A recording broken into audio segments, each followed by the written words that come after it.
everything for like almost probably 6 or 7 months and kind of researching it, but not thinking it was like time. You know, it was more of like definitely like a far out situation. And so we were sitting there and we're like, we got to change something because we love this. We love camping. This is sort of like our way to deal with, you know, to manage the like day-to-day stress. And if we don't have it, I just feel like we're not going to be as happy. And so like we need to figure out how to get this to be like a safer and more pleasurable experience because it's just not. And so I'm really impatient and I just like went nuts and went really into detail about like what exactly we were going to get. And we went to a few RV shows and it just ended up being because a truck, you know, you can have him in the rear if you have like a cab, which we do. He's in a car seat, you know, rear facing and super safe. And then she's obviously next to me in the passenger seat. Yeah. And it's like a newer truck and it has 4-wheel drive and we like to go to the mountains as well. So now there's this whole other option of like snow camping in the mountains and not being scared of that. And then the truck camper just being like, you know, really ideal because one of the things also is like, you don't hear all the rattles because camper is separate. You know, you're not like, you're not, it's a coach if it's behind you, so you don't hear the like stove and all the other things rattling around. So that was like a huge bonus. But the truck camper is kind of cool too that you can take it off at a campsite and have the truck. And just in general too at home, you know, you can still have a truck if you needed it. Yeah. And it just kind of has everything. It's a really good use of space. It's really minimal. But you know, a really large bed area, which is kind of the most important, and everything else, it's just like really functional. So it really fit our needs, and we just kind of went nuts and found it all and made it all happen. And then, you know, it's kind of the course of basically like 2 to 3 months, and we had it, you know, ready to go. That's so great. And good decision, you think? Oh, I mean, so good. Yeah. Like, it was like more undertaking than I was ready for, like just kind of financially and time. It was like really tough because we had to sell our old one and we had to buy a truck and buy a camper versus just buying one unit. You know, you have to buy two, and there's learning with like tons of learning with like weight and what's safe and what trucks can carry and blah, blah, blah. Yeah.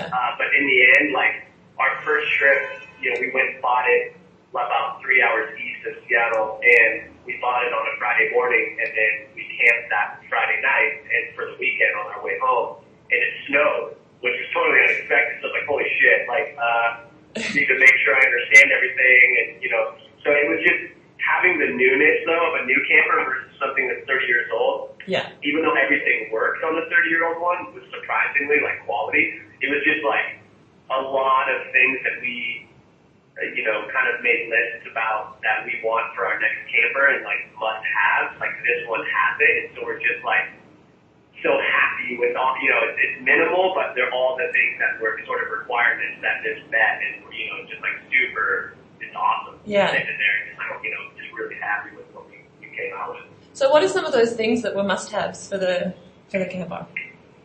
Yeah, so one thing was our shower in our old camper, it drained into the black tank, not the gray tank, which is really rare. Yeah. So it means when we first try to take a shower, it spilled up, and then it's not something, you can't just drain the black tank like at a campground. You have to actually go find a dump station. Yeah, right. And so it basically meant we can never take a shower. Now, showers aren't that important, and because most places like have showers, but for some reason it was just like, if you're gonna have it, like it needs to like work. Yeah. You know, like it needs to like it was just, I don't know, for some reason it's like we haven't even taken a shower yet in our new one. Yeah. But that was like just one that was like, okay. Yeah. Like for my wife, like I don't really care as much about a shower for a weekend or a week, but you know, she's definitely like, it will make a difference for her. Like, if she's not feeling good, she can take a shower and she'll feel like a new woman. You know, so I'm like, okay, it's worth, let's make sure we have a shower. That works, you know. The other thing was, like 4-season capability. So just being able to, because Seattle, you know, we don't have like harsh winters, but it definitely gets down to freezing in the mountains. are obviously we get a lot of snow, and I snowboard and ski and have been for many years, and so wanting to get something that can make it into the mountains, which was huge. And so this camper is the furnace is ducted throughout the whole under like carriage, so all the like water lines are heated if you have the furnace on. Yeah. And so it allows you to, be able to camp in the snow, which is something that I would, and use your water, which is something that we couldn't do, and you can't do in a lot of campers. Yeah, that's true.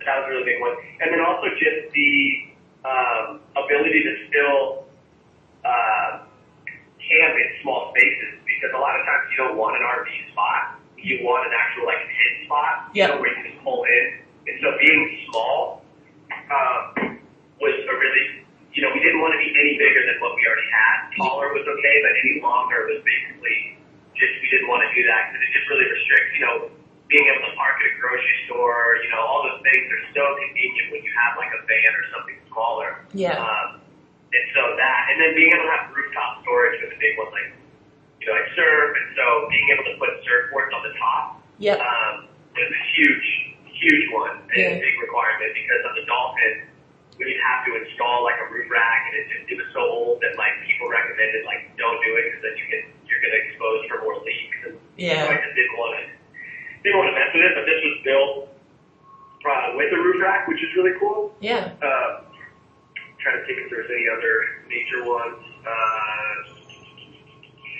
Outdoor shower was a big plus, just for like summertime camping, like biking or surfing, things like that. But all in all, it's really just kind of simple. Like there wasn't a ton of things that were, big requirements, but the little things that were, really made that difference. Yeah, for sure. It's small but perfectly formed, I think. So obviously you're pretty happy with that, with the camper at the moment. Do you see yourselves keeping that one for a while, or how do you see the future of your RV life? Yeah, we weren't going to buy brand new. But when we kind of did the full circle, it was like, look at brand new, well, that's way too expensive. Let's look at used, and then slowly like having a hard time with the whole used thing as far as just like, quality and trust of like, condition and blah, blah, blah. And then also just price. It was like, the way the nice, financial system works here is the more you spend, the cheaper you can get payments. And so we're trying to like minimize our life to have the least amount of, like monthly expense, so that if we do need to do a life change, we're not in over our head that we owe so much money every month. And so this actually enabled us to buy a more expensive camper and pay less a month, which was really advantageous for us. And the only reason why we were comfortable doing it is because we could say that, would we want to change anything within the next 10 years? Like, in 10 years, do we need a different camper? And for what reason? Why would we? Yeah. And the answer was no. Like, the answer was, as our son turns 10 years old, it's still big enough for us to sleep up top and him to sleep down below. Yep. Even if he brings a friend, they can bunk up, or at that age, they can sleep outside. Yep. And so it was just like, there was nothing about that setup that would need to change as he gets older, as we get older, with the exception maybe of like, it's a little harder to get out of bed as we get older. That we're gonna tough that one out. But yeah, so for us, it was only an option because we could say like, hey, we'll pay this thing off, and we'll actually, I don't see us not having it for 10 plus years. Like that, there's no need to get anything different. Yeah. Well, that's so cool. And just to set your mind at ease, my dad is 73 and my mum is 67, and they're still off-road camping. So you don't need to worry about that right now. Yeah. So I guess the last question I was going to ask, and then we can just chat about anything else that you wanted to add. What tips would you have for people who are thinking of, doing the part-time RV thing? I would just say, like, let me think. I think it's helpful to have spots that you know of. Like, we don't do as much adventuring like